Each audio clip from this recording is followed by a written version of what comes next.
आज हम यजुर्वेद के 36वें अध्याय का 9वें मंत्र के ऊपर महर्षि दयानंद कृत जो वेद भाष्य है उस पर विचार करेंगे। इस मंत्र की भूमिका में दिया है, मनुष्यों को अपने और दूसरों के लिए सुख की चाहना करनी चाहिए। अपने लिए सुख चाहना चाहिए और दूसरों के लिए, दूसरे मनुष्य भी हो सकते हैं और पशु पक्षी भी हो सकते हैं, उनके सुख की कामना करनी चाहिए। केवल कामना ही नहीं करनी चाहिए, यथाशक्ति पूरी शक्ति से उनके सुख के लिए पुरुषार्थ भी करना चाहिए। दूसरे को सुख हम दो प्रकार से दे सकते हैं। एक तो भौतिक साधनों के माध्यम से हम दूसरों को सुख दे सकते हैं और विद्या के माध्यम से, विद्या से भी हम दूसरों को सुख दे सकते हैं। तो मंत्र है, शन्नो मित्रः शं वरुणः शन्नो भवतु अर्यमा शन्न इंद्रो बृहस्पतिः शन्नो विष्णुरुक्रमः। सत्यात प्रकाश के प्रथम समोल्लास के प्रारंभ में भी इस मंत्र को दिया गया है, जहाँ प्रथम समोल्लास में ईश्वर के 100 नामों की व्युत्पत्ति की गई है और वहाँ पर इस मंत्र में जो जो भी शब्द आए हैं उन सब का ईश्वर परक अर्थ किया है। मित्र से भी परमेश्वर अर्थ लिया है, वरुणा से भी परमेश्वर अर्थ लिया है। इसी प्रकार से अर्यमा, इंद्र, बृहस्पति, विष्णु, उरुक्रमा, इन सब का ईश्वर परक अर्थ किया है। कहाँ पे? सत्यात प्रकाश के प्रथम समोल्लास। लेकिन यहाँ पर कुछ शब्दों का अर्थ तो ईश्वर परक किया है, लेकिन कुछ आधि भौतिक अर्थ भी किया है, वहाँ ईश्वर परक अर्थ नहीं किया। तो सबसे पहले है शन्नो मित्रः भवतु, और ये प्रार्थना की जा रही है।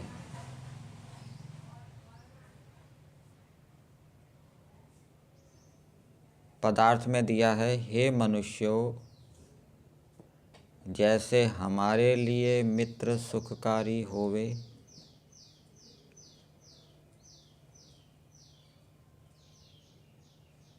वैसे तुम्हारे लिए भी होवे।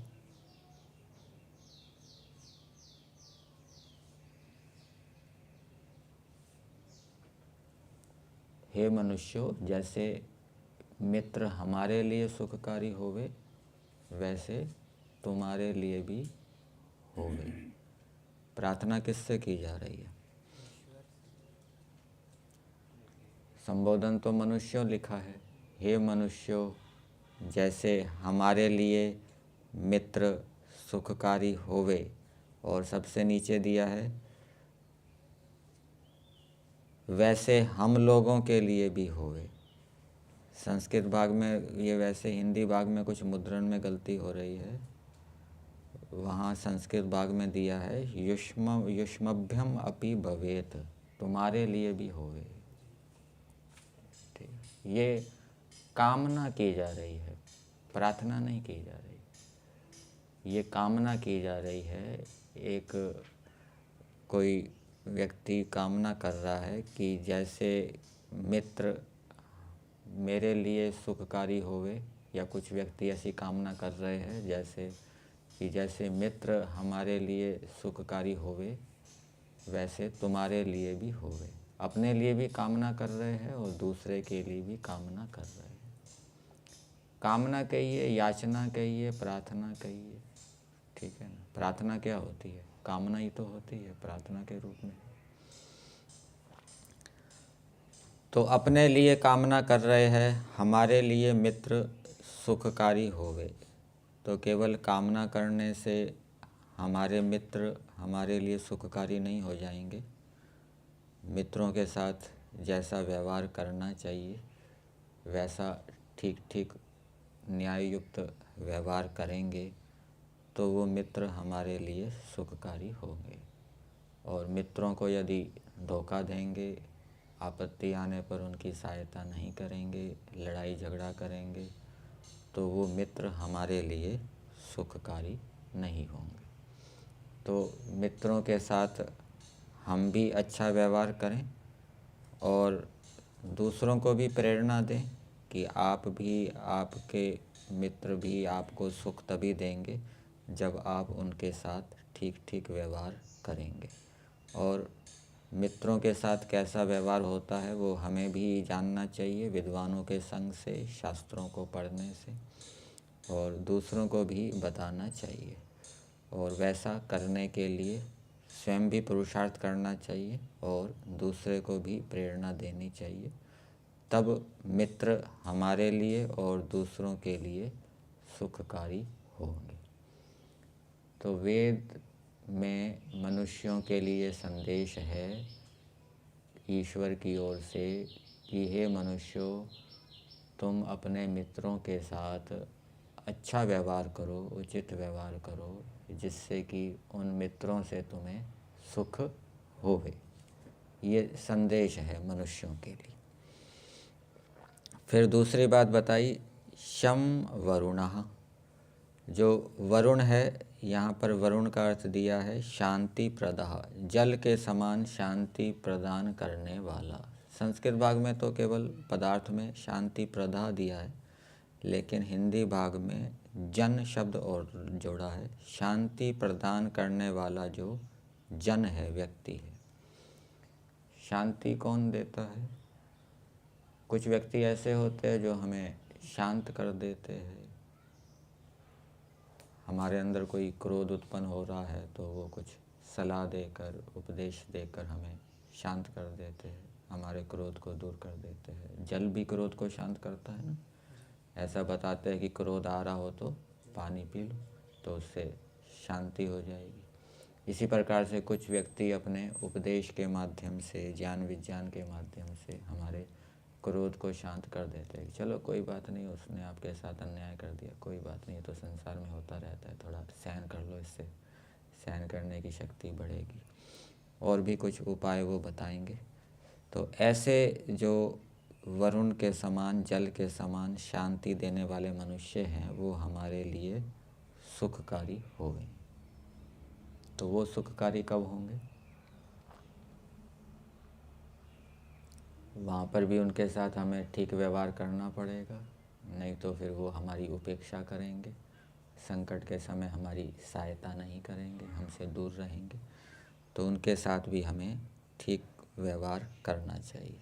और वो शांति देने वाले कोई भी हो सकते हैं, हमारे गुरु, आचार्य, अध्यापक भी हो सकते हैं, माता पिता भी हो सकते हैं, मित्र साथी भी हो सकते हैं, ठीक है, जिनके पास ज्ञान विज्ञान है क्लेशों को दूर करने का। फिर आगे दिया है शन्नो भवतु अर्यमा। अर्यमा के यहाँ पर दो अर्थ किए हैं। अष्टाध्यायी के अंदर एक सूत्र आता है, अर्यः स्वामी वैश्ययोः। स्वामी और वैश्य को कहने के लिए अर्य शब्द का प्रयोग होता है। और आपको निरुक्त के अंदर अर्य ईश्वर पुत्र के लिए भी मिलेगा। ईश्वर के पुत्र को क्या कहते हैं? ईश्वर को अर्य कहते हैं। ईश्वर पुत्र हो जाएगा आर्य, ऐसा ईश्वर के लिए अर्य शब्द मिलेगा। तो यहाँ पर पदार्थों का स्वामी या वैश्य, वैश्य को मानने वाला अर्यमा है। तो अर्य से हो गया वैश्य और माँ का अर्थ हो गया मानने वाला। वैश्यों का जो मान करने वाला है, ऐसा जो न्यायाधीश है, वो हमारे लिए सुखकारी होवे। पदार्थों का स्वामी, पदार्थ कुछ भी हो सकते हैं। जैसे दुकानदार होते हैं, उनके पास अनेक प्रकार के पदार्थ होते हैं, उनके मालिक होते हैं, वो बेचते हैं, तो वो हमारे लिए सुखकारी होवे। हम वस्तुएं लेने के लिए जाते हैं बाज़ार में, तो वो हमारे लिए सुखदायी होवे। तो कैसे होंगे? तो ऐसे दुकानदार के पास जाएं जो हमें धोखा ना देने वाला हो, ईमानदार हो, ठीक है ना। तो वो तो हमें सुख देने वाला होगा, और जो धोखा देने वाला होगा, बेईमानी करने वाला होगा, मिलावट करने वाला होगा, वो सुख देने वाला नहीं होगा। तो उसके पास नहीं जाना चाहिए जो मिलावट करने वाला है, गड़बड़ी करने वाला है। और दूसरे को भी ऐसी प्रेरणा देनी चाहिए। आपको पता लग गया कि भाई ये दुकानदार अच्छा नहीं है, गड़बड़ी करता है, ये व्यापारी अच्छा नहीं है, दूसरों को भी प्रेरणा दें कि इसके पास नहीं जाना चाहिए, नहीं तो आपको सुख नहीं होगा। इस रूप में ले सकते हैं। और जो न्यायाधीश है वो भी हमें सुख देने वाला हो। न्यायाधीश 2 प्रकार के कार्य करेगा। दंड, गलत कार्य करने पर दंड देगा, अच्छे कार्य करने पर सम्मानित करेगा, पुरस्कृत करेगा। तो यदि हम अच्छे कार्य करेंगे तो वो न्यायाधीश हमें सुख देने वाला होगा, वो हमें सुख देगा ऐसा। फिर आगे दिया है, हमारे लिए इंद्र परम ऐश्वर्यवान बृहस्पति महती वेद रूप वाणी का रक्षक विद्वान कल्याणकारी होवे। वेदवाणी की रक्षा अनेक प्रकार से हो सकती है। एक तो वेदों को कंठस्थ करके भी वेदों की रक्षा होती है। वेदों के अर्थों को जानकर उनको याद रखना, ये भी वेदों की रक्षा होती है। और वेदों के अनुकूल व्यवहार करना, आचरण करना, इससे भी वेदों की रक्षा होती है। तो जो परम ऐश्वर्यवान अर्थात अच्छे अच्छे गुण कर्म स्वभावों से युक्त है, ऐसा जो विद्वान है, वेदों का रक्षक विद्वान, वो हमारे लिए कल्याणकारी हो। तो वो कल्याणकारी कब होगा? जब हम उसके साथ उचित व्यवहार करेंगे, श्रद्धा से उसके पास जाएंगे, श्रद्धापूर्वक उसकी सेवा करेंगे, उसके अनुकूल चलेंगे, तब वो प्रसन्न होकर हमें वेद विद्या देगा, ज्ञान विज्ञान देगा, अथवा हमारी समस्याओं का समाधान करेगा, कोई रास्ता दिखाएगा, मार्ग दिखाएगा, इस रूप में। तो वेद का संदेश या ईश्वर का आदेश मनुष्यों के लिए ये है कि जो विद्वान, वेदों का विद्वान है, इस प्रकार से व्यवहार करो वेदों के विद्वान से, जिससे कि वो तुम्हारे लिए कल्याणकारी होवे, अकल्याणकारी ना हो जाए। फिर आगे दिया है, उरु क्रमः। संस्कृत भाग में इसका अर्थ दिया है, उरु बहु क्रमः संसार रचने यस्य। संसार की रचना करने में जिसका बहुत क्रम है। और हिंदी में अर्थ दिया है, संसार की रचना में बहुत शीघ्रता करने वाला। तो शीघ्रता तो जितना समय जिस संसार को बनने में लगेगा उतना ही लगाएगा ईश्वर। उससे पहले तो ईश्वर बना नहीं सकता।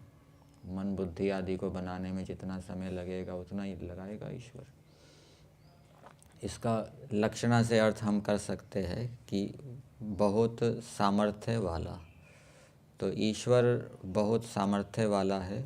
और संस्कृत भाग में जो अर्थ दिया है, उरु बहु क्रमः, क्रम संसार के रचने में जिसके बहुत क्रम है, अर्थात जो परमेश्वर अनेक प्रकार के पदार्थों को, संसार के बनाने में अनेक प्रकार के पदार्थों को बनाता है, निर्माण करता है। सूक्ष्म पदार्थों को भी बनाता है, स्थूल पदार्थों को भी बनाता है।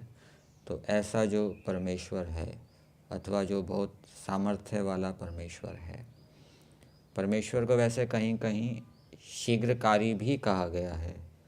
वहाँ पर शीघ्रकारी इस रूप में लेना चाहिए कि परमेश्वर जो धार्मिक विद्वान होते हैं उनको कर्मों का फल शीघ्र दे देता है। संध्या उपासना में भी बोलते हैं, धर्मार्थ काम मोक्षानाम सद्यः सिद्धिर् भवेन। तो सबको शीघ्र धर्म अर्थ की सिद्धि नहीं देता। जो ईश्वर के समर्पित होकर चलते हैं, ईश्वर उनको शीघ्र ही धर्म आदि की सिद्धि प्रदान करता है। तो ऐसा जो परमेश्वर है वो हमारे लिए कल्याणकारी होवे। तो परमेश्वर की हम उपासना करेंगे, उसके गुण कर्म स्वभावों को धारण करेंगे, उसके अनुकूल चलेंगे, तो ईश्वर हमारे लिए कल्याणकारी होगा।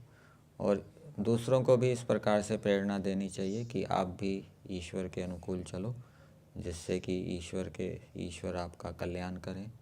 दूसरों को भी ये प्रेरणा देनी चाहिए कि आप भी विद्वानों का संग करो, विद्वानों के पास जाओ, उनसे श्रद्धापूर्वक उनके पास जाओ, उनके नियम अनुशासन का पालन करो, उनकी सेवा करो, जिससे कि वो विद्वान हैं वो आपका कल्याण करें। इसी प्रकार से दूसरों को भी अच्छे कर्मों की प्रेरणा देनी चाहिए, जिससे कि न्यायाधीश उनके लिए सुखकारी होवे। भावार्थ में दिया है, इस मंत्र में वाचक लुप्तोपमा अलंकार है। यहाँ पर उपमावाची शब्द नहीं है। उपमा यही है कि जैसे हमारे लिए सुखकारी होवे ये पदार्थ, वैसे आपके लिए भी होवे। आगे दिया है, मनुष्यों को योग्य है कि जैसे अपने लिए सुख चाहें वैसे दूसरों के लिए भी, और जैसे आप सत्संग करना चाहें वैसे इसमें अन्य लोगों को भी प्रेरणा किया करें। सत्संग का संबंध इससे भी जोड़ सकते हैं जो मंत्र के अंदर आया, इंद्र बृहस्पति वेदों का विद्वान रक्षक हमारे लिए कल्याणकारी हो। तो वो कल्याणकारी कब होगा? जब हम उसका सत्संग करेंगे। और सत्संग करने के साथ साथ, सत्संग करने का मतलब केवल इतना ही नहीं है कि प्रवचन को सुन लेना। सत्संग करने का मतलब है उसके अनुकूल चलना भी, तब वो हमारे लिए कल्याणकारी होगा। यहीं तक रखते हैं।